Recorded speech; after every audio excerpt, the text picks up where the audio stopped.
माने social education और syllabus education बानार मिट्टी आसड़ा बन मा आसेका नौकाना की एजुकेशन इदी कते उयहर भावना का आबोरिन होड़ बाबो भेजायत कोआ ओना लगत आबोआ कमी बाय गाना आबो दो नितो दो पार्टी रिन होड़ बन भेजायत कोआ जहां के भोट बन का पार्टी रिन होड़ राजनीति उयहर दो नोआ हो कना आबो ओकोय पार्टी ठेño बाबो चला जहां पार्टी ते नितो दो आबो दो बन हटिño कना आबो जी बन उयहरान तो ओकोय पार्टी ठेño बाबो चला चे बाबो गड़ो आको आबो दो आबो लेका तबो राजनीति नोआ मिट्टी राजनीति उयहर कना चे तो नोनोकाना उयहर आबो मिट्टी चातम लतार रे गालमाराव रना मेना उनका ना अड़ी हड़ बोन मेने जोहार गे सनाम को अलिन हा बहादुर सोरेन भोज दिसम माझी हपन तेहन जुमिद आखड़ा यूट्यूब चैनल खन तेहना गालोच आखड़ा रे आबो को तलारे सेटर मेना किना उड़ीसा आसेका रेन पार्षद गमके हेमंत सोरेन गमके तकिन और तेहन अकिन सला गे कुली कुपिरी माध्यम ते आबो किछि गान बन गालमारावा तो गमके तकिन सगुन दाराम और मा गमके सगुन दाराम नो आखड़ा रे और जोहार जोहार के अड़ी अड़ी सरहाव अलिन दो हेमंत कुमार सोरेन आसेका भुवनेश्वर रिनी पार्षद कनाली दिसम अतुदना कुंदुरिया बिसुई थाना और नितो दो भुवनेश्वर मेना लिना नोडे के ना माने ओरा दुआर कते मेना लिना नितो ठीक गया अड़ी नपाय अच्छा तेहेजा ना गालोच आखड़ा दो गुरु गमके तकिना मिटन कथा नोडे ना बन सदरेया ओना कथा खन गे गुरु गमके तकिना उयहर और आबो सावता लगत ते चेद उयहर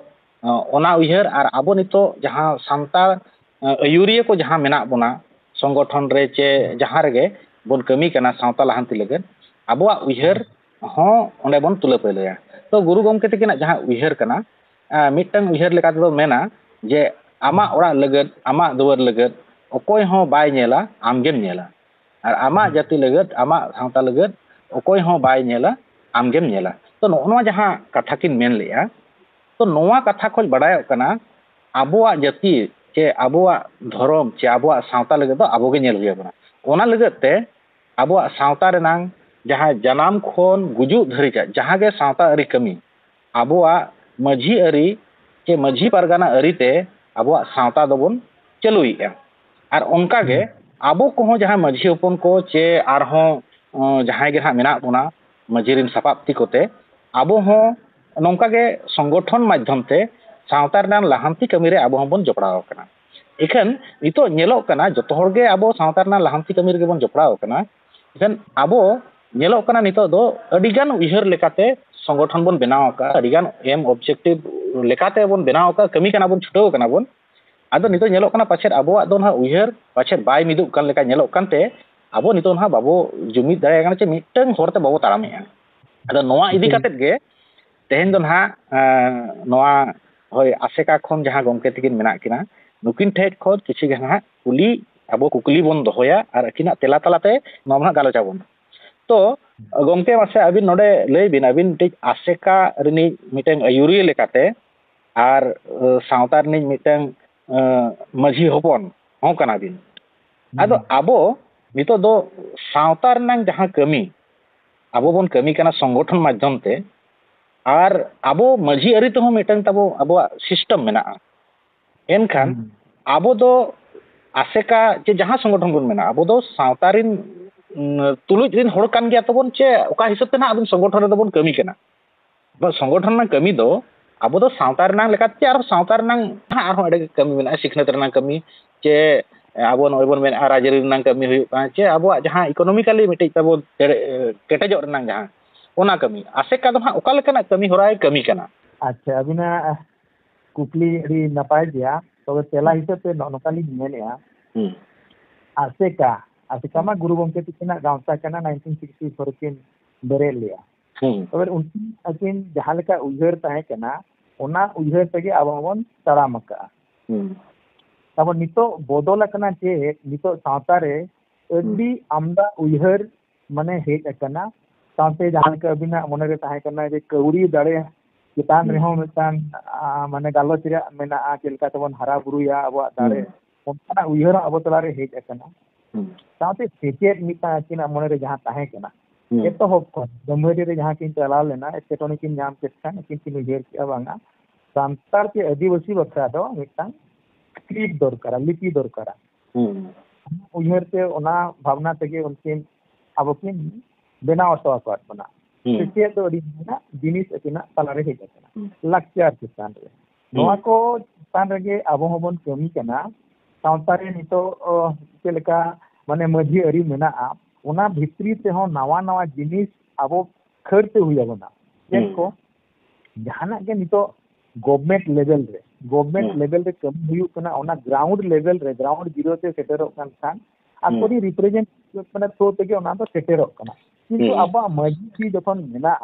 मजी को हो ओडे बाको सेलेदो खान ओना दो माने आबो हिसाब ते दो माने बांग कमी गानोआ केले कामी तालिम मेनेया माने करो नय ना ओड़ा माने तैयार बक्सा सरकार जहां एमो कना नोडे हो नुकु वार्ड मेंबर को बाछा को ओकोय को न्यामा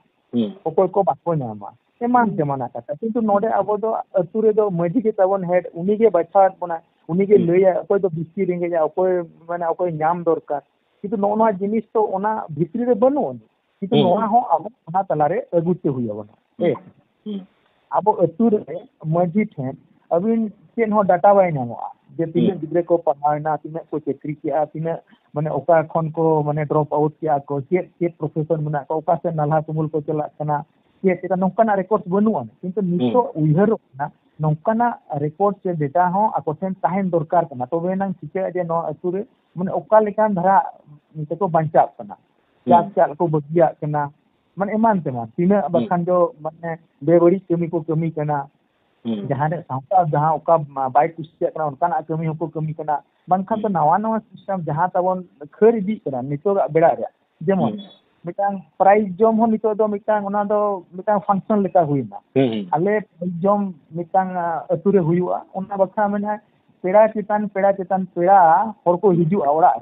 माने मिमिटा आवड़ा रे भांडान रे जहां तिना पेड़ा बाबन होहो आको ओना खन बारपे गुण बिस्ती हर हिजुआ आबा खन बिस्तिया नोंकाना अद्दिगा जिनिस आबो तलाते हिजु कना और ओना रेंग माने साला बच्चा हो आबो गांवता तोते दरकार आबन कना मखान दो सबटा नोंका के उडले डुबलेआ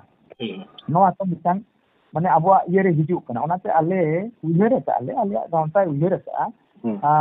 जे जहां के मजी तबन मेना को निधारे जो मजी मा बाबन दया को कम से कम मिनिटांग पीर रे जहां के मेना को मेने इसी गोटांग की बाकी गोटांग मजी मेना को हो काते चेक को एटकेटोने कना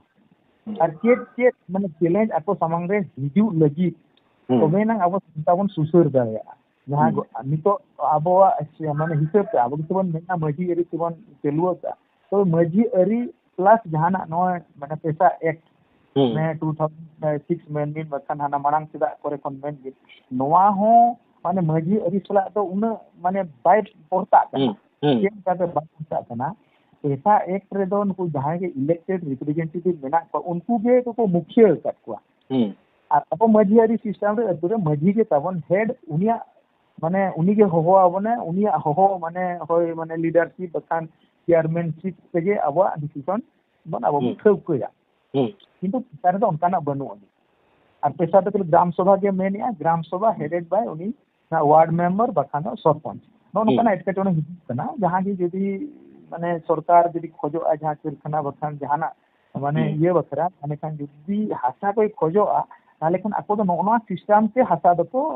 माने को हासा को अब नोडे मिट कथा तरिन बुझे ना नितो दो आसेका हो आबोआ जहां राजनीतिक भावते जहां को ना हक इधर रेना कथा चे जहां प्रोटेक्शन नाम रेना कथा संविधान लेखाते नोआ कमी होना ए कमी कान गया के उयहर का एग्जैक्टली अब जदी संविधान विधि से बावन खड़ू ताले जहां की सावता रे अब दरकार बन कना ओना बाबन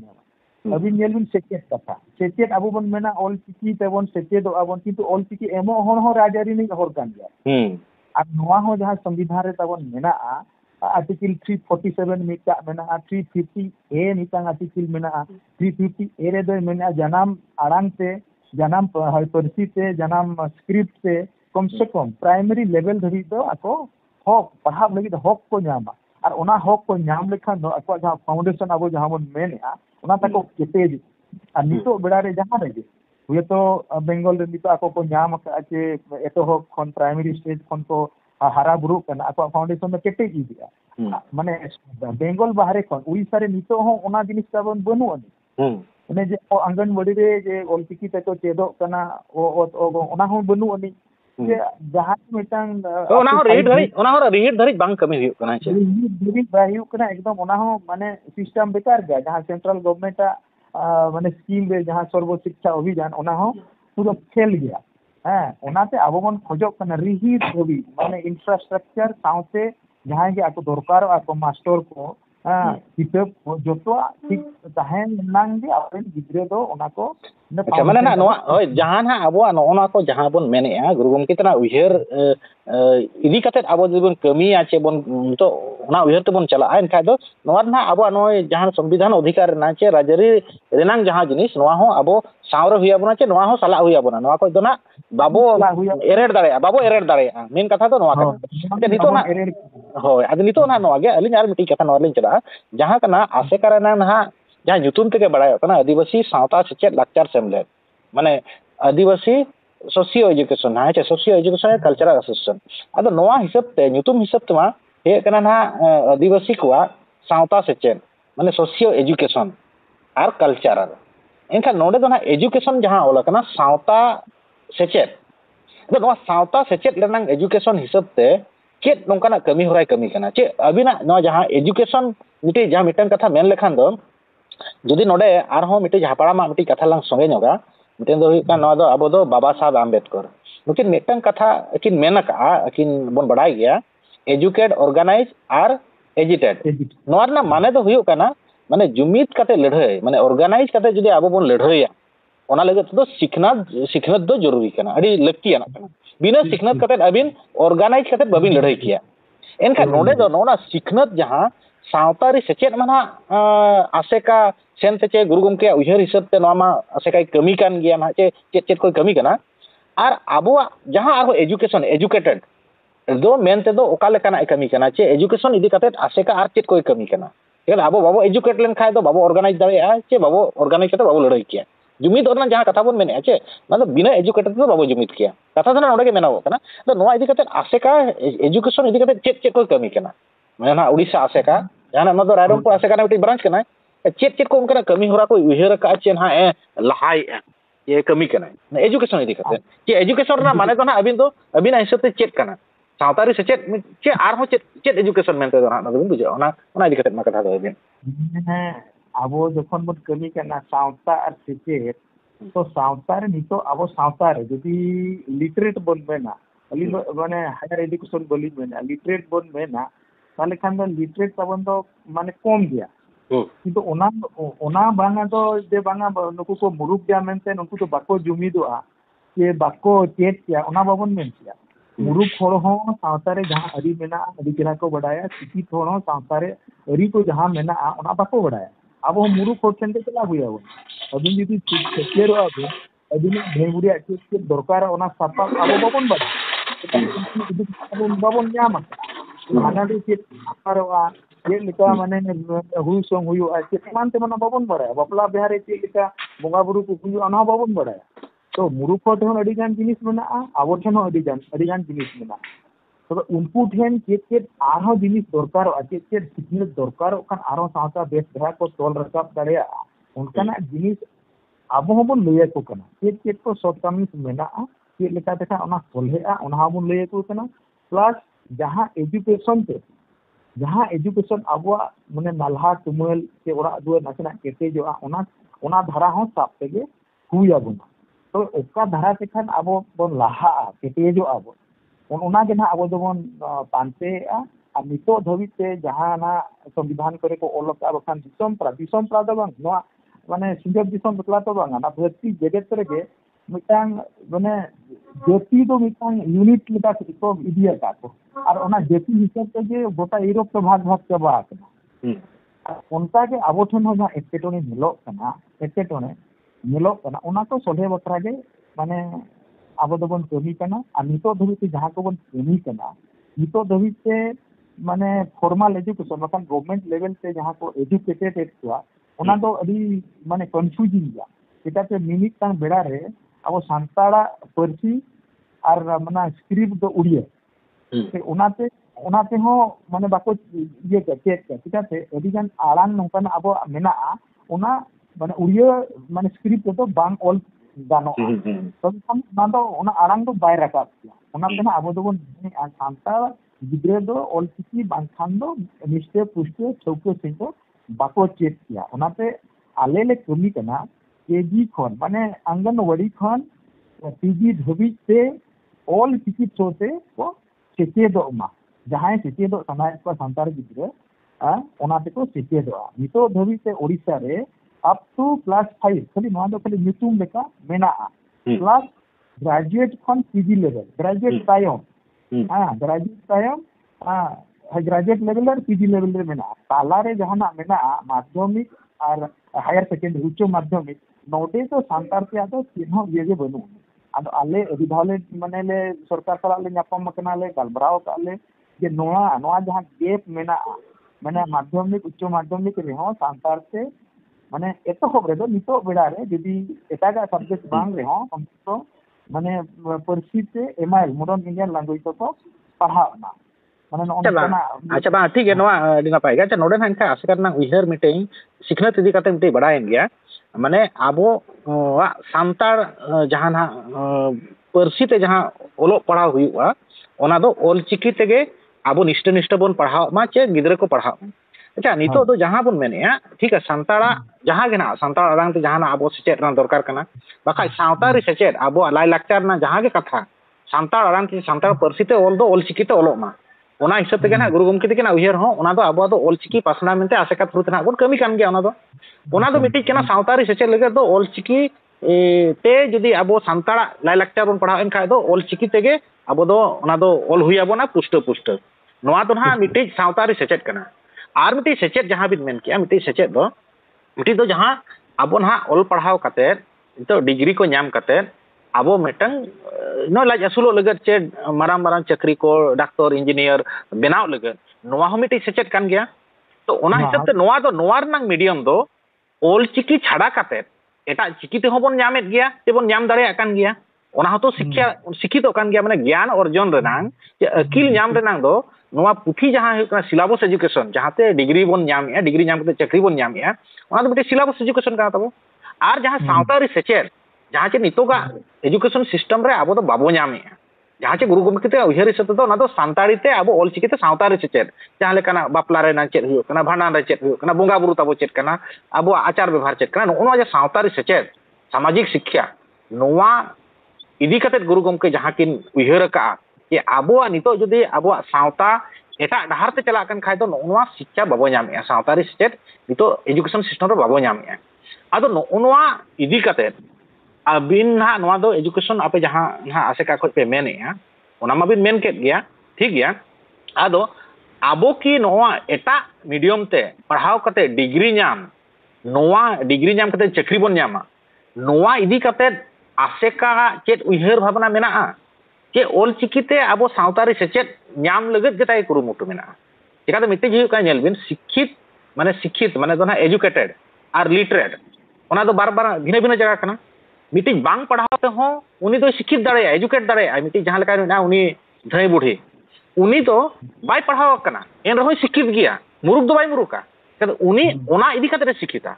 आबो को भितर जहां जदि ना तो सिलेबस एजुकेशन डॉक्टर इंजीनियर कराबोन आबो होय तो बन ओल पढ़ाव कना लिटरेट बन हुई दाड़ेया शिक्षित बांग हो बाबो हुई दाड़ेया जहां लेका सावतारी ते सेचेत हो बाबो हुई दाड़ेया समाज ना शिक्षा जदि बांग बन हुई दाड़ेया तो लिटरेट और एजुकेटेड ना भिन्न भिन्न कना आदो अलिना मेन दो जहां तो बन लिटरेट कते आबो सिलेबस एजुकेशन कते आबो चक्री नौकरी बन नाम या चे आईएएस ऑफिसर चे डॉक्टर इंजीनियर नोआ इदी कते आसे का जहाना एजुकेशन उयहर भावना चे मिटे कमी होरा लाहा का चे लाहा रनांग ताय किछि उयहर भावना मेना आचे बांग मेना नोआ इदी से उयहर भावना दो मिटा लेकाना के मेना आजे जहां के आबोरिन माने रेंगेज गिद्रे को गिद्रे को बैंकिंग सेक्टर से बैंकिंग भितरी के बाको खर दड़े कना ओकारे टाका पुइसा नामो हायर एजुकेशन बक्का नोंकाना सिकनेत हो माने एमो रियान मेना आ नोआ हो सिकनेत हो आबो ओना मजी अरी सिस्टम मजी परगना सिस्टम तेगे चलवा चिका से ᱟᱹᱛᱩ ᱚᱲᱟᱜ ᱢᱟ ᱵᱟᱵᱤᱱ ᱪᱟᱞᱟᱣ ᱠᱮᱭᱟ ᱢᱟᱹᱡᱷᱤ ᱡᱩᱫᱤ ᱥᱤᱠᱷᱱᱟᱹᱛ ᱫᱟᱲᱮᱭᱟᱭᱟ ᱞᱟᱹᱭ ᱫᱟᱲᱮᱭᱟᱵᱤᱱ ᱡᱟᱦᱟᱸᱭ ᱜᱤᱫᱽᱨᱟᱹ ᱠᱚ ᱯᱟᱲᱦᱟᱜ ᱠᱟᱱᱟ IMA ᱡᱩᱫᱤ ᱪᱟᱞᱟᱜᱼᱟ ᱛᱤᱱᱟᱹᱜ ᱞᱟᱠᱷ ᱴᱟᱠᱟ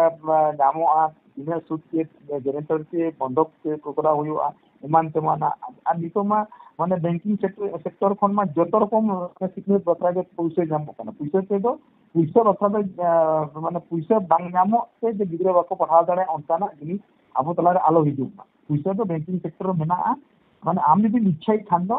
ᱧᱟᱢ ᱫᱟᱲᱮᱭᱟᱜᱼᱟᱢ ᱯᱟᱲᱦᱟᱣ ᱫᱟᱲᱮᱭᱟᱜᱼᱟᱢ ᱠᱤᱱᱛᱩ ᱟᱵᱚᱨᱮᱱ ᱜᱤᱫᱽᱨᱟᱹ ᱚᱱᱟ ᱵᱮᱝᱠ ᱡᱩᱫᱤ ᱵᱟᱠᱚ ᱠᱷᱟᱹᱲ ᱫᱟᱲᱮᱭᱟᱜ ᱠᱟᱱᱟ ᱵᱮᱝᱠ ᱴᱷᱮᱱᱮᱢ ᱪᱟᱞᱟᱜᱼᱟ ᱛᱚᱵᱮ ᱛᱚ ᱩᱱᱤ ᱟᱢᱮ ᱮᱢᱟᱢᱟ ᱟᱡ ᱛᱮᱢᱟ ᱟᱡ ᱵᱟᱭ ᱦᱤᱡᱩᱜ ᱠᱟᱱᱟ ᱱᱚᱣᱟ ᱦᱚᱸ ᱩᱭᱦᱟᱹᱨ ᱢᱮᱱᱟᱜᱼᱟ ᱡᱟᱦᱟᱸᱭ ᱨᱮᱜᱮ ᱰᱟᱠᱛᱚᱨ ᱦᱳᱭ ᱤᱧᱡᱤᱱᱤᱭᱟᱨ ᱦᱩᱭᱮᱱ ᱟᱨ ᱮᱴᱟᱜ ᱯᱨᱚᱯᱷᱮᱥᱚᱱᱮ ᱦᱩᱭᱮᱱ ᱡᱩᱫᱤ ᱟᱡ ᱢᱟᱱᱮ ᱯᱟᱲᱦᱟᱣ ᱥᱟᱱᱟᱭ ᱠᱟᱱᱟ ᱦᱟᱭᱟᱨ ᱮᱰᱩকেᱥᱚᱱ ᱦᱟᱛᱟᱣ ᱥᱟᱱᱟᱭ ᱠᱟᱱᱟ ᱛᱟᱦᱞᱮ ᱠᱷᱟᱱ ᱪᱮᱫ ᱞᱮᱠᱟᱛᱮ ᱯᱟᱲᱦᱟᱜᱼᱟᱭ ᱚᱱᱟ ᱨᱮᱭᱟᱜ ᱢᱟᱱᱮ ᱵᱩᱫᱷᱤ ᱫᱤᱥᱟᱹ ᱦᱚᱸ ᱟᱞᱮ ᱞᱮ ᱮᱢᱟ ᱠᱚ ᱠᱟᱱᱟ ᱴᱷᱤᱠ ᱜᱮᱭᱟ ᱱᱚᱣᱟ ᱫᱚ ᱴᱷᱤᱠ ᱜᱮᱭᱟ ᱟᱨ ᱢᱤᱫᱴᱮᱡ ᱟᱹᱞᱤᱧ ᱫᱚ ᱱᱚᱰᱮ ᱦᱟᱸᱜ ᱵᱟᱲᱟᱭ ᱥᱟᱱᱟᱭᱮᱫ ᱡᱟᱦᱟᱸ ᱞᱮᱠᱟ ᱟᱵᱚ ᱥᱟᱶᱛᱟᱨᱤ ᱥᱮᱪᱮᱫ ᱞᱟᱹᱜᱤᱫ ᱚᱞᱪᱤᱠᱤ ᱛᱮᱵᱚᱱ ᱯᱟᱲᱦᱟᱣᱮᱫ ᱠᱚᱣᱟ ᱤᱛᱩᱱ ᱟᱥᱲᱟ ᱠᱟᱛᱮ ᱯᱚᱨᱤᱠᱷᱟ ᱵᱚᱱ ᱦᱟᱛᱟᱣᱮᱫᱼᱟ ᱟᱵᱚᱣᱟᱜ ᱞᱟᱭᱼᱞᱟᱠᱪᱟᱨ ᱵᱚᱱ ᱪᱮᱫ ᱟᱠᱚ ᱠᱟᱱᱟ ᱢᱤᱫᱴᱮᱡ ᱟᱥᱮᱠᱟᱭ ᱠᱟᱹᱢᱤ ᱠᱟᱱᱟ ᱱᱚᱣᱟ ᱫᱚᱵᱚᱱ ᱧᱮᱞᱮᱫᱼᱟ ᱤᱠᱷᱟᱹᱱ ᱟᱵᱚᱣᱟᱜ ᱡᱮ ᱥᱤᱞᱟᱵᱚᱥ ᱮᱰᱩᱠᱮᱥᱚᱱ ᱡᱟᱦᱟᱸ ᱞᱮᱠᱟ ᱟᱵᱚ ᱧᱟᱢ ᱞᱟᱹᱜᱤᱫ ᱥᱠᱩᱞ ᱵᱮᱱᱟᱣ ᱪᱮ ᱟᱵᱚ ᱵᱚᱱ ᱯᱟᱲᱦᱟᱣ ᱠᱚᱣᱟ ᱱᱚᱝᱠᱟᱱᱟᱜ ᱩᱭᱦᱟᱹᱨ ᱵᱷᱟᱵᱽᱱᱟ ᱡᱟᱦᱟᱸ ᱞᱮᱠᱟᱱᱟᱜ ᱤᱛᱩᱱ ᱟᱥᱲᱟ ᱠᱚ ᱠᱷᱩᱞᱟᱹᱣ ᱠᱟᱛᱮᱫ ᱟᱵᱚᱱᱟᱜ ᱡᱟᱦᱟᱸ ᱞᱮᱠᱟ ᱚᱞᱪᱤᱠᱤ ᱵᱚᱱ ᱪᱮᱫ ᱮᱫ ᱠᱚᱣᱟ ᱟᱵᱚ ᱦᱚᱸ ᱚᱱᱠᱟ ᱟᱥᱮᱠᱟ ᱠᱷᱚᱱ ᱢᱮᱱᱟᱜᱼᱟ ᱟᱵᱚ ᱩᱭᱦᱟᱹᱨ ᱵᱷᱟᱵᱽᱱᱟ ᱢᱮᱱᱟᱜᱼᱟ ᱠᱤ ᱟᱵᱚ ᱦᱚᱸ ᱚᱱᱠᱟᱱᱟᱜ ᱜᱮ ᱯᱨᱟᱭᱢᱟᱨᱤ ᱞᱮᱵᱮᱞ ᱨᱮᱦᱚᱸ ᱤᱛᱩᱱ ᱟᱥᱲᱟ ᱠᱷᱩᱞᱟᱹᱣ ᱠᱟᱛᱮᱫ ᱟᱵᱚ ᱦᱚᱸ ᱥᱤᱞᱟᱵᱚᱥ ᱮᱰᱩᱠᱮᱥᱚᱱ ᱥᱟᱶᱛᱮ ᱢᱤᱫᱴᱟᱝ ᱢᱟᱱᱮ ᱥᱟᱶᱛᱟᱨᱤ ᱥᱮᱪᱮᱫ ᱦᱚᱸ ᱥᱳᱥᱤᱭᱟᱞ ᱮᱰᱩᱠᱮᱥᱚᱱ ᱦᱚᱸ ᱟᱵᱚ ᱵᱚᱱ ᱮᱢᱟ ᱠᱚᱣᱟ ᱡᱟᱦᱟᱸ ᱞᱮᱠᱟ ᱢᱤᱫᱴᱟᱝ ᱢᱚᱰᱮᱞ ᱦᱟᱸᱜ ᱞᱤᱧ ᱞᱟᱹᱭᱟ ᱡᱟᱦᱟᱸ ᱞᱮᱠᱟ RSS ᱢᱤᱫᱴᱤᱡ ᱥᱚᱨᱚᱥᱚᱛᱤ ᱥᱤᱥᱩ ᱢᱚᱱᱫᱤᱨ ᱟᱡ ᱚᱱᱟ ᱫᱚ ᱜᱚᱵᱷᱢᱮᱱᱴᱟᱜ ᱛᱟᱦᱮᱸ ᱛᱩᱞᱩᱡ ᱛᱮ ᱟᱡ ᱮ ᱠᱷᱩᱞᱟᱹᱣ ᱟᱠᱟᱫ ᱜᱮᱭᱟ ᱱᱤᱛᱚᱜ ᱦᱚᱸ ᱪᱟᱞᱟᱜ ᱠᱟᱱ ᱜᱮᱭᱟ 60,000 ᱠᱷᱚᱱ ᱰᱷᱮᱨ ᱥᱠᱩᱞ ᱜᱚᱴᱟ ᱯᱟᱲᱟ ᱨᱮ ᱪᱟᱞᱟᱜ ᱠᱟᱱᱟ ᱩᱱᱠᱩᱣᱟᱜ ᱢᱚᱰᱮᱞ ᱠᱟᱱᱟ ᱥᱤᱞᱟᱵᱚᱥ ᱮᱰᱩᱠᱮᱥᱚᱱ ᱥᱟᱶᱛᱮ ᱥᱳᱥᱤᱭᱟᱞ ᱮᱰᱩᱠᱮᱥᱚᱱ ᱦᱚᱸᱠᱚ ᱮᱢᱟ ᱠᱚᱣᱟ ᱟᱠᱚ ᱞᱮᱠᱟᱱᱟᱜ ᱥᱳᱥᱤᱭᱟᱞ ᱮᱰᱩᱠᱮᱥᱚन ᱟᱵᱚᱨᱮᱱ ᱜᱤᱫᱽᱨᱟᱹ ᱦᱚᱸᱠᱚ ᱯᱟᱲᱦᱟᱜ ᱠᱟᱱᱟ ᱛᱚ ᱢᱮᱱ ᱫᱚ ᱦᱩᱭᱩᱜ ᱠᱟᱱᱟ ᱯᱨᱟᱭᱵᱷᱮᱴ ᱥᱠᱩᱞ ᱦᱚᱸ ᱚᱱᱠᱟᱜᱮ ᱟᱹᱰᱤᱜᱟᱱ ᱯᱨᱟᱭᱵᱷᱮᱴ ᱠᱚ ᱠᱷᱩᱞᱟᱹᱣ ᱟᱠᱟᱫ ᱜᱮᱭᱟ ᱟᱫᱚ ᱮᱰᱩᱠᱮᱥᱚᱱ ᱤᱫᱤ ᱠᱟᱛᱮᱫ ᱟᱥᱮᱠᱟ ᱱᱚᱝᱠᱟᱱᱟᱜ ᱮ ᱩᱭᱦᱟᱹᱨ ᱵᱷᱟᱵᱽᱱᱟ ᱟᱠᱟᱜᱼᱟ कि स्कूल हो खुलाव कते एटा मीडियम तो इंग्लिश हुयो हिंदी हुयो चे उड़िया हुयो ते जहां मीडियम तेगे आबो मिटे ओना हो आबो सिलेबस एजुकेशन जाम दारेया सावतारी सेचेद मा आबो ऑलचिकी मेना गया ऑलचिकी तेगे बन नादो सावतारी सेचेद माने सोशल एजुकेशन और सिलेबस एजुकेशन बानार मिटी आसड़ा रे बन जाम मा आसेका नोंकाना कि एजुकेशन इदि कते उयहर भावना का bang adi napai kukli bin doh ya nongkana mane uihar do mane bon uihari abon mane je abo leka gidre bon pahal leko enang abo sanstha ar jahan bin mene a je mane higher education jam kate eta profession ko jam ma nongkana uihar do mena tobe no materialist bang khan do adi der mane uihar saunte moni power hon dorkaro noa mitang ale bale pante nyam dare kana je tine gan horbon jota len kan tine kate bon donate lekhan kom se kom mitang mul bon bere no adi jothat katha bin ke no jothat katha re ar mitai clear na lin tonge nyogi jaha guru gomke tikina katha khon ge no mitai lin tonge abin kana na guru gomke tikina betkundri dahi re akina jahan ha speech kin em lea onde khoj ge alin lin anjom aka akina speech khoj ge min hore quoted lea onde men ke akin guru gomke tikin je ऑलचिकी आकिन माने 20 बछर बयस रे उना कम उमर रे check लेकाते scientific तकिन ओनाकिन ओडक दाड़ेया तो ओना रना कथा किन सदर किया ओडे तो बारिया दाड़े अकिन ठे ताय कना बारिया दाड़े रे दो मिट्टी दो हुयुक कना मन दाड़े माने ना आबो जहां मनो माने मने दाड़े ताम जहां कमिट माने इच्छा शक्ति जहां बन मेता कना ना इन जे नहीं करावा जे इन जेना ऑलचिकी ओंडोका ना जे मने रे जहां मने ते इच्छा ता मेना नोआ कना मिट्टी दाड़े इच्छा शक्ति जहां बन मेता कना आर मिट्टी दो हुयुक कना धरम दाड़े तो मिनिसत ते मेल लेखाय दो बोंगा दाड़े हो जे मिट्टी लाख हो माने जहां खाटावा जहां इच्छाया उनी तो मिट्टी जहां बा जहां गोड़ोय नाम गया माने मिट्टी जहां ge ओना मिट्टी पतियो तबो मेना तो ओना बारिया कथा किन मेना नोआ रे दो अकिन कौडी दाड़े दो बकिन मेंशन का एखन कौड़ी दाड़े दो तायम बिदलते जखन प्रेस को खुलाव रे ताहे कना उन जो गे हर को कलेक्ट कते ओना प्रिंटिंग प्रेस को खुलावेना इखन ऑलचिकी ओंडक रे दो बारिया दाड़े माने इच्छा शक्ति आर मिट्टी दो हुयुक कना धरम दाड़े माने ना लाख बन मेलते जहाना जहां रे इच्छा शक्ति तान का दो मनी पावर दो तायम ते हिजुक कना तो आबो हो उनका जदी आबो इच्छा शक्ति ताहेना पुइसे दो हिजुआ तायम कना दो नेक्स्ट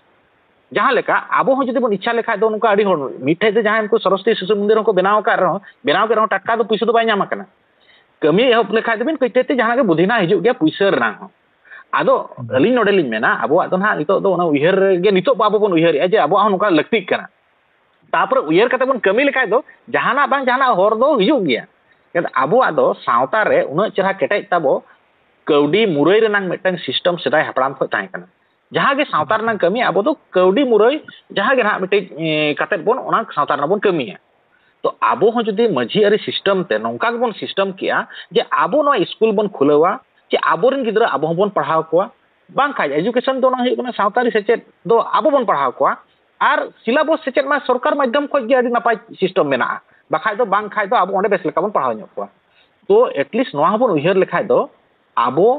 मझी अरी सिस्टम ते कौडी दो हिजुआ चिकाते सेदाय तब सिस्टम मेना तो कौडी मुरई सिस्टम जे सावता ना जहाना कमी गे अब निना धर जबन मेना नितोगा सिस्टम रे अब नोना जहां बिन मेन किया जे पाराजम चे नोना अब दोसन नौकाना जहां करे उनचो हजार हजार टाका बन कलेक्शन एआ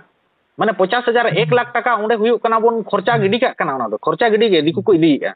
नोआ बन कलेक्ट दारे कना सावता अरी तेगे जतो एम तेबन बाइतो कना अब बन उयहर का रिस्के बन जम जम पेड़ा बन हो नोआ मिटी अब बन उयहर का नोआ बन इच्छा या नो कोराव रना तबे तो हुयु कना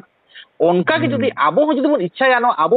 इच्छा बन अब स्कूल बन बनावा बांग खाय दो अबोरन गिद्रा सावता रे सेचेत बन सेचेत कोआ सिलेबस सेचेत दो सरकार कोराव कोआ कम से कम एटलिस्ट 1 खो 7 5 क्लास धरि हो बन दाड़े को जदी मझी अरी मेनाय चक्री हो को एमो तबन बाइतो जदी अतुर को मेना नुकु जहां के चक्री हो नुकु 100 200 चे 50 टाका को एममा अब अतु हो निना कते बन एममा जदी बन इच्छाया एका अब तो ऑलरेडी तबो सिस्टम दो मेना ठीका अदो नोआ कोगे अब नोआ रे लाहा हुया बना नितो जहां कोना अब हयतो मझी अरी ना जहां डायरेक्ट सिस्टम रे अब बाबो कमी कना जहां के संगठन करबन कमी कना बखा नंका बन उयहरिया अदो नोआ इदी काते अलिना नितो आर मिटी कुकली दो नोआ गे ना मुचे सड़ी घड़ी लांग गलमराव किया जे नोय सावता अबिन होना आसेका खन तिसो नोआ मझी अरी दो ना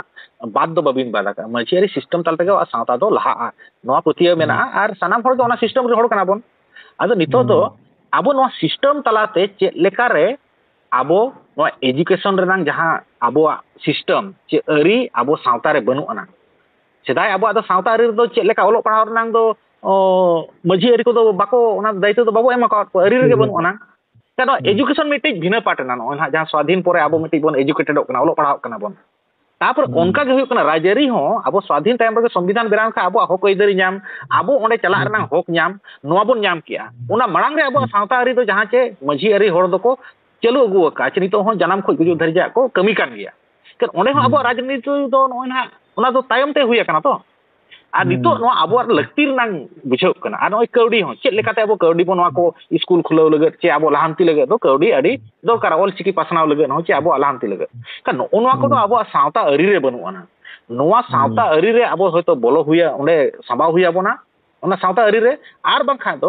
आबो गे मझी हपन को चे जहां गना संगठन को जहां बन कमी कना आबो नोआ तुलुते कमी हुया बन खाय दो आबो माने सावता अरी हो तबो लहा आर नोय सिखनत होबन लहा दारे आर नोय राजारी रे हो आबो आबोरिन होड़ रिप्रेजेंटेटिव बन भेजा दारे को अदो नोआ जे उयहर मिटी चातम जहां लेका सावता रे तबो मिटी चातम कना एजुकेशन चे आर हो नोय कौडी अरी चे ना राजारी रना चातम ते जदि मिटी चातम लतार रे आबो सांतार को चे आदिवासी को बन कमिया आरएसएस मॉडल ते नोआ इदी कते अबिना तबिन चेत उयहर कना नोआ ना जानो इदी कते अच्छा नोआ हा कुकली अधिवेशन नापाय कुकली तबिन तबे नोआ रिया तेला हिसाब ते नितो बड़ा रे जहां लेका राजआरी चला कना बिना टाका पैसा तेखान दो मेना ओकरा मा को हॉल चलो ना तो सरी कथा कना अबिन जुदी साइकिल ते बिन चला हॉल ठेन अबिना कथा बाको आंजोमा अबिन जुदी माने अबिन खुन आरो लाता रे माने 10 किलो पाछे जुदी हेलीकॉप्टर चला उन ठे तो को हर को चला को आंजम को चला उनी को पतिये बड़ा नितो बेड़ा रिया नोनकाना सिस्टम मेना ताबन तबे अबिन जहां लेका बिन मेन किया मिटा चातम लाता ते जुदी जहां गे अब माने सावता रे गावता मेना जुदी बन मिदु आबन ताले खान दो अब राजआरी चेत मेना जतो अब आतीरे अब बन शासन दाड़िया माने जहां लेका बन खोजो कना 5th शेड्यूल रे मेना अब राज अब दिसम अब राज नोका हुई दाड़िया चेदा बाय हुई दाड़िया अलबद हुआ अब नोआ जिनिस अब को सावता रे जहां के वोटर मेना ओंडे बन सेट दाड़िया कना अब बाबन ओय काट को जे परसी चितान ते वोट बाबन को काट को जे स्क्रिप्ट के ऑल टिकी चितान ते बाबन को काट को सावता अरी लगी बाबन को काट को वोट जुदी नौकाना इशू जे मैनिफेस्टो इदी काते अब बन चला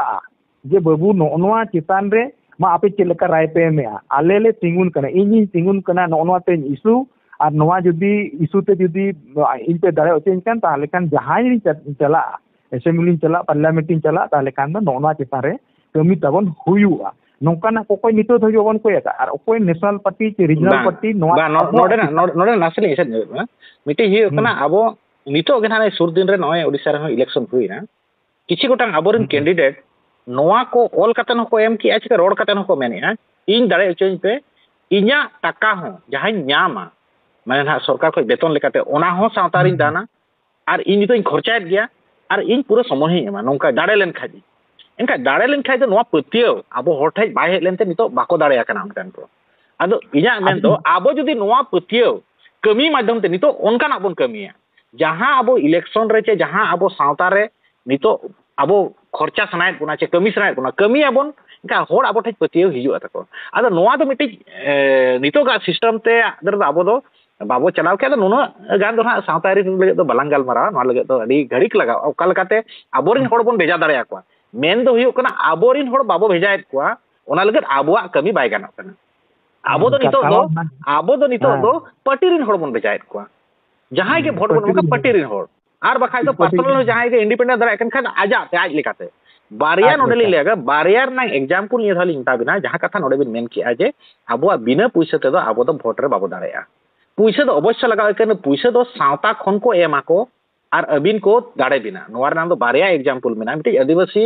ᱨᱟᱡᱚᱥᱛᱷᱟᱱ ᱠᱷᱚᱱ ᱫᱟᱲᱮᱭᱟ ᱠᱟᱱᱟ ᱩᱱᱤ ᱦᱚᱸ ᱥᱟᱶᱛᱟ ᱠᱷᱚᱱ ᱠᱚ ᱛᱤᱸᱜᱩ ᱠᱮᱫᱮᱭᱟ ᱟᱨ ᱥᱟᱶᱛᱟ ᱨᱮᱱᱟᱜ ᱴᱟᱠᱟ ᱛᱮᱜᱮ ᱟᱨ ᱢᱤᱫᱴᱤᱡ ᱫᱚ ᱦᱩᱭᱩᱜ ᱠᱟᱱᱟᱭ ᱪᱚᱱᱫᱨᱚᱥᱮᱠᱷᱚᱨ ᱟᱡᱟᱫ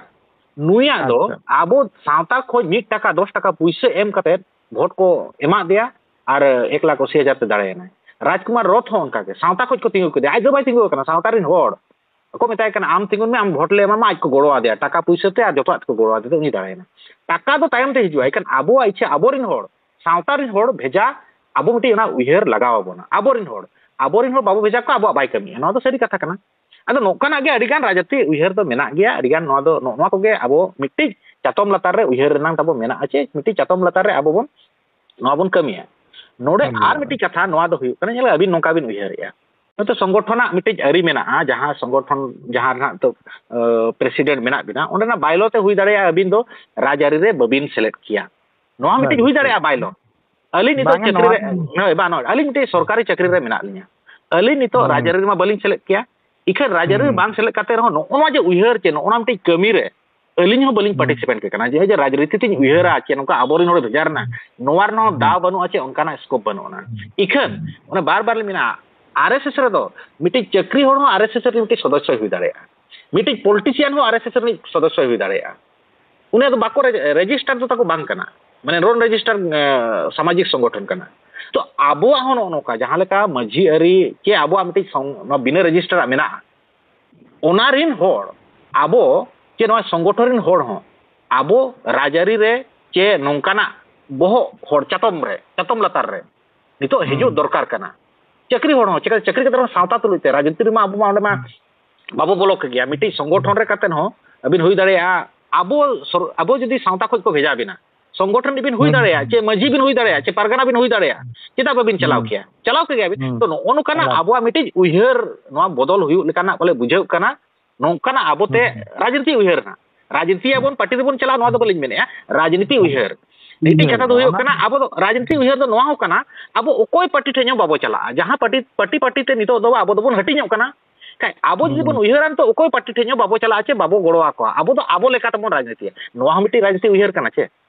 तो ओनो कना उयहर आबो मिटी चातम लतार रे गालमाराव रना मेना ओनकाना अडी हड़ बोन मेने जहां रे मिटी चक्री कतन हो ओना कमी रे आजे सेलेक्ट दाड़ेया मा नितो जहां लेका बाबो चले गोड़ो दाड़ेया मा फिजिकली हो मेंटली हो माने बुद्धि दाड़े हो एम दाड़ेया मा आर कौडी दाड़े हो एम दाड़ेया मा आर चिकाते ना आबो चक्री करे जहां रे बोन ताहेना ओंडे दो ना आबो दो हड़मो दाड़े दो फिजिकली बाबो चलाव किया आरएसएस सिस्टम तो उनका के ना मेना उनको तो नितो उने उना दिन को 1925 रे आरएसएस को बनाव लिया आर नय 2014 रे आकोआ नय ना आबो दिसम रे को राजिया जतो को डेवलप किया आबो हो उनका नितो आबो हुयु कना आबो नितो बन उयहर खाय दो हुई दाड़ेया 50 साल चे 100 साल 100 साल पोरे आबो हा नोंका दिन हुई दाड़ेया आबो दिसम रे आबो बन राज दाड़ेया हेचे आदो नोआ को अडिगान के आबो मिटी चतम तारे हिजु कन हा मेना आदो मा अडिगान ला गालमारा के मुचार रे अबिना कथा नोय जहां ला गालमाराव किया नोआ इदी कते आबो को मिट्टी चतम लतार रे हेज हुई आबोना ᱟᱨ ᱪᱮᱫ ᱞᱮᱠᱟ ᱠᱟᱛᱮ ᱱᱚᱣᱟ ᱟᱹᱵᱤᱱᱟᱜ ᱩᱭᱦᱟᱹᱨ ᱢᱤᱫᱴᱤᱡ ᱥᱚᱝᱜᱚᱴᱷᱚᱱ ᱤᱫᱤ ᱠᱟᱛᱮ ᱟᱹᱭᱩᱨᱤᱭᱟᱹ ᱩᱭᱦᱟᱹᱨ ᱛᱟᱵᱚ ᱡᱟᱦᱟᱸ ᱟᱹᱵᱤᱱᱟᱜ ᱩᱭᱦᱟᱹᱨ ᱢᱤᱫᱴᱤᱡ ᱱᱚᱣᱟ ᱫᱚ ᱦᱟᱸᱜ ᱪᱮᱫ ᱞᱮᱠᱟ ᱢᱤᱫᱴᱤᱡ ᱟᱵᱚ ᱥᱟᱱᱛᱟᱲ ᱞᱤᱰᱟᱨᱥᱤᱯᱟᱜ ᱛᱷᱚᱴ ᱟᱵᱚ ᱟᱹᱫᱤᱵᱟᱹᱥᱤ ᱥᱟᱶᱛᱟ ᱞᱟᱦᱟᱱᱛᱤ ᱨᱮ ᱪᱮᱫ ᱦᱩᱭ ᱫᱟᱲᱮᱭᱟᱜᱼᱟ ᱚᱱᱟ ᱦᱤᱥᱟᱹᱵ ᱠᱟᱛᱮ ᱟᱹᱵᱤᱱᱟᱜ ᱱᱚᱣᱟ ᱢᱤᱫᱴᱤᱡ ᱢᱩᱪᱟᱹᱫ ᱨᱮ ᱠᱟᱛᱷᱟ ᱫᱚᱦᱚᱭ ᱵᱤᱱ ᱜᱟᱹᱲᱤ ᱠᱚ ᱟᱹᱰᱤ ᱜᱷᱟᱹᱲᱤᱡ ᱦᱩᱭᱱᱟ ᱦᱮᱸ ᱪᱮ ᱟᱫᱚ ᱢᱩᱪᱟᱹᱫ ᱨᱮ ᱡᱟᱦᱟᱸ ᱠᱩᱠᱞᱤ ᱵᱤᱱ ᱫᱚᱦᱚ ᱠᱮᱜᱼᱟ ᱢᱟᱱᱮ ᱥᱟᱱᱛᱟᱲ ᱟᱹᱜᱩᱣᱟᱹᱱᱫᱟᱨ ᱛᱮᱭᱟᱨ ᱞᱟᱹᱜᱤᱫ ᱛᱮ ᱢᱟᱱᱮ ᱟᱵᱚ ᱯᱟᱥᱴᱟ ᱠᱷᱚᱱ ᱢᱟᱱᱮ ᱪᱮᱫ ᱞᱮᱠᱟᱱ ᱩᱭᱦᱟᱹᱨ ᱵᱚᱱ ᱫᱚᱦᱚᱭᱟ ᱱᱚᱣᱟ ᱫᱚ ᱟᱹᱰᱤ ᱥᱟᱹᱨᱤ ᱠᱟᱛᱷᱟ ᱠᱟᱱᱟ ᱢᱤᱫᱴᱟᱝ ᱥᱟᱶᱛᱟ ᱞᱤᱰᱟᱨ ᱢᱟᱱᱮ ᱥᱟᱶᱛᱟᱭ ᱢᱤᱫ ᱴᱷᱮᱱ ᱠᱟᱠᱚᱣᱟ ᱟᱨ ᱩᱱᱤ ᱞᱤᱰ ᱠᱚᱣᱟᱭ ᱚᱱᱠᱟᱱ ᱞᱤᱰᱟᱨ ᱟᱵᱚ ᱴᱷᱮᱱ ᱵᱟᱹᱱᱩᱜ ᱠᱚᱣᱟ ᱱᱤᱛᱚᱜ ᱫᱷᱟᱹᱵᱤᱡ ᱛᱮ ᱟᱵᱚ ᱯᱚᱞᱤᱴᱤᱠᱟᱞ ᱞᱤᱰᱟᱨ ᱢᱮᱱᱟᱜ ᱠᱚᱣᱟ ᱥᱟᱶᱛᱟ ᱞᱤᱰᱟᱨ ᱵᱟᱹᱱᱩᱜ ᱠᱚᱣᱟ ᱱᱚᱣᱟ ᱥᱟᱶᱛᱟ ᱞᱤᱰᱟᱨ ᱫᱚ ᱟᱵᱚ ᱡᱟᱦᱟᱸ ᱜᱮ ᱜᱟᱶᱛᱟ ᱢᱮᱱᱟᱜ ᱛᱟᱵᱚᱱᱟ ᱥᱟᱶᱛᱟ ᱨᱮ ᱚᱸᱰᱮ ᱠᱷᱚᱱ ᱜᱮᱵᱚᱱ ᱚᱰᱚᱠᱚᱜᱼᱟ ᱡᱟᱦᱟᱸᱭ ᱜᱮ ᱠᱟᱹᱢᱤ ᱫᱟᱲᱮᱭᱟᱜ ᱠᱟᱱᱟᱭ ᱡᱟᱦᱟᱸᱭ ᱜᱮ ᱢᱟᱱᱮ ᱡᱚᱛᱚ ᱦᱚᱲ ᱥᱟᱞᱟᱜ ᱮ ᱛᱤᱸᱜᱩ ᱫᱟᱲᱮᱭᱟᱜ ᱠᱟᱱᱟ ᱚᱱᱠᱟन leader odok katen abo jahan bon uyharok kana mane ane raj ari riyang uyhar onkana mane uyhar bon uyhar dareya mane bon set ye dareya joto hote bon setter dareya alinya uyhar do nonongka ge sauta re sauta aguandar dorkar abon kana nito do ar aguandar do abo gauta bhitri abo sauta re jahan ge gauta mena on joto bon midu ena abin jahan leka bin men kya je chatom lata re bon hej inange onde khon mon mane odokoa মানে দিশম হল কমি বখরা বন অডক কেনাঙ্গেনা ওরে কোন বন চিনাওয়া মানে ওরে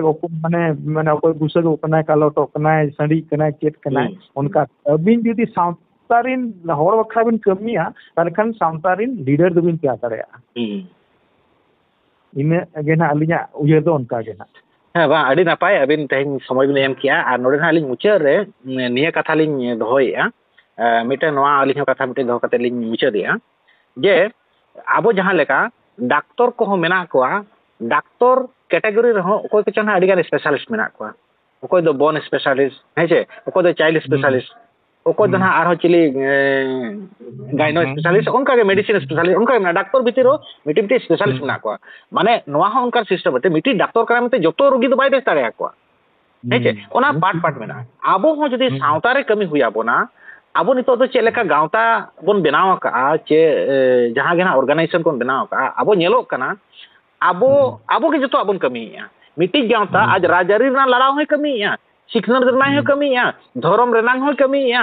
are कौडी रना होय कमिया जोतोआ एनखा नोडे दो आबो अदो स्पेशलिस्ट लेका दो बाय गानो कना बाय हुयुक कना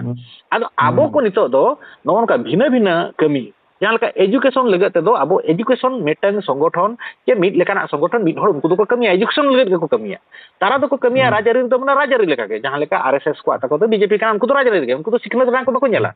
शिक्षण रना तो को आदो हुयुक कना नोआ विद्या भारती उनी उनको शिक्षित रना ओलो पढ़ाव ना नेलेया उनका के धर्म इदी कते दा को विश्व हिंदू परिषद ताको बजरंग दल को अडी गान मेना ताको तो उनका के आबोरिन हो मिड हो दो सावतार ना को जेला बो सावतार ना जन्म खोज गुजु धरिक मा माझी को परगना को तो मेना को गया ओना मा अडी भगी चला कान गया ओना रना दो किछि गान होयतो कॉन्ट्राडिक्टरी हुई दाड़े आइकन तो मोटा मोटी ठीक गे चला काना इखन ओनो जे पेया कमी जहां चे सावता बारहे रना नो एजुकेशन लगे हो आबोरिन माझी को चे माझी होपन के चे पारगाना को तुलुजते एजुकेशन नेल को किछि और को ताहेन मा स्पेशलिस्ट को तो एजुकेशन के नेला किछि तो कौडी इदी कते आबो बिजनेस को चे लेका बन डेवलपा चे लेकाते आबो सावता कमी लगे कौडी बन आरजावा नोनवा इदी कते हो आबोरिन होर को ताहेन मा माझी को चे माझी होपन को आबो सावता रिन गे चे राजनीति रे हो राजनीति कमी को नको तो राजनीति ना को नेला आबो का चे लेका बन उयरा चे लेका ते आबोरिन होर भेजा को उनका ना कमी एनका आबो हो जदी नोंका बन कमिया नुई गावता दो नोय कमिया नुई गोंका दो नोय कमिया आबो मिट्टी चतम त मिट उयहर ते आबो बन कमी दाड़ेया तो नोंका ना गे उयहर मने रे सिरजेव कानते तेहेन आबो को सांताड़ आयुरी को सावते तेहेन बन गलमाराया नोआ जुमिद अखार ना यूट्यूब प्लेटफॉर्म रे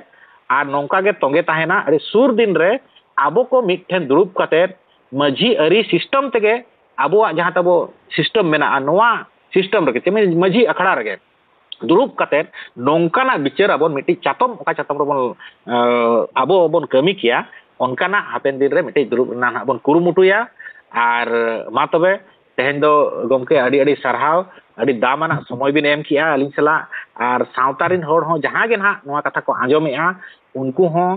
आबो नोआ इदी काते को चिंता भावनाय मा के आर हो चेक लेका उयहर को चेक लेकाते सावता बन लहाया ओना को उयहर माबन जतो होड़गे जतो होड़ा कना सावता दो मा तबे सानाम को जोहार गमके मा आबिन हो जोहार गे जोहार